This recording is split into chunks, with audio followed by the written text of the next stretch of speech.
Good morning, everyone. This is Adriano Autino. I am the president of Space Renaissance International.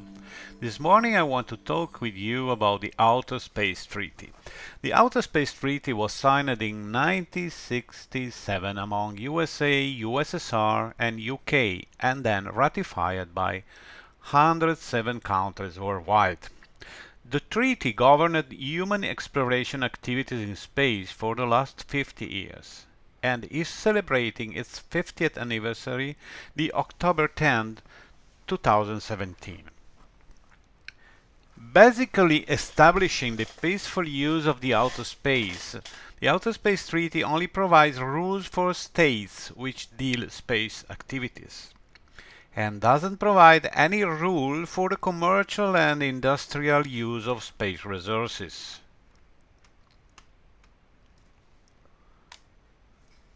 The Moon Treaty was proposed in 1979 and opened for ratification in 1984. It was intended as a completion of the Outer Space Treaty, providing rules for space resources and planetary soils exploitation. The Moon Treaty was a failure, ratified only by 7 countries worldwide. The reason? The proposed rules were too restrictive, stating that space resources can be exploited only with general international consent.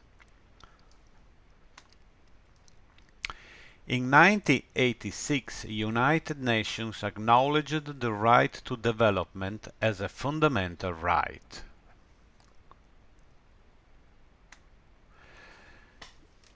Industrial expansion into space is now an indispensable condition in order to guarantee this right.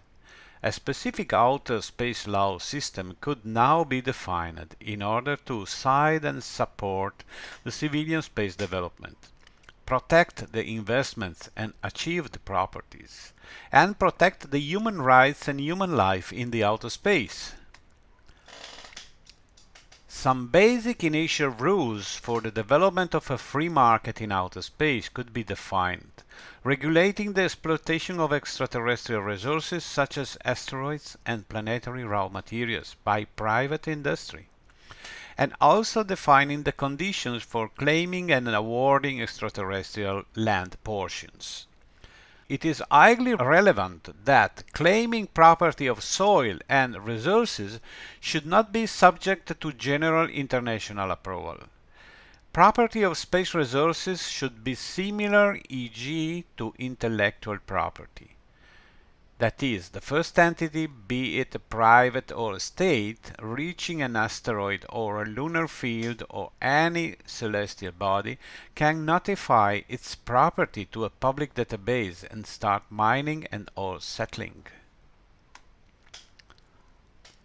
Space law should establish strict rules for orbital cleanliness and safety. To encourage the construction of an international platform for the removal, mitigation and reuse of space wreckages, scraps and debris. Legislation should also be established on the right to recovery and ownership of space wrecks and scraps abandoned in orbit or on a planetary unclaimed surface. The maritime law, freedom of the sea, can be used as a very useful design input for the new space law system. The freedom of the high seas says that the high seas are open to all states, whether coastal and landlocked. It comprises inter alia, both for coastal and landlocked states. Freedom of navigation, freedom of overflight, freedom to lay submarine cables and pipelines, freedom to construct artificial islands and other installations, freedom of fishing, freedom of scientific research. Particularly important for us is freedom to construct artificial islands and other installations. That means that we can start building on-ale style space colonies tomorrow morning. The protection of life and health in outer space is much more important from the perspective of civilians living and working in space for long or indefinite periods. This problem was not so relevant in the context of space exploration, characterized by short missions and astronauts subject to military regulations. In the new space economy context, tourists, pioneers, and entrepreneurs will travel and stay in space, and should be protected by adequate health protection systems and legal guarantees equivalent to those provided to civil passengers, for example by airlines and land-based hotels. The above calls for a firm and clear commitment by both legislators and scientific research. Developing appropriate systems to protect against hard solar radiations and cosmic radiations. Increasing efforts to study and continuously monitoring space weather, including radiation, meteorites and micrometeorites, orbital debris. Developing systems or strategies for the generation of artificial gravity in residential settlements, equivalent to Earth's gravity in outer space.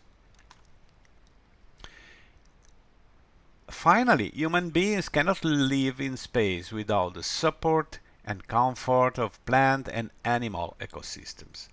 For the production of oxygen, for food production, to have around the environment that has sustained life for millions of years in our mother planet. The space law system must include rules laying down this essential condition for human and animal life. So, thank you very much for watching this video, and ad astra.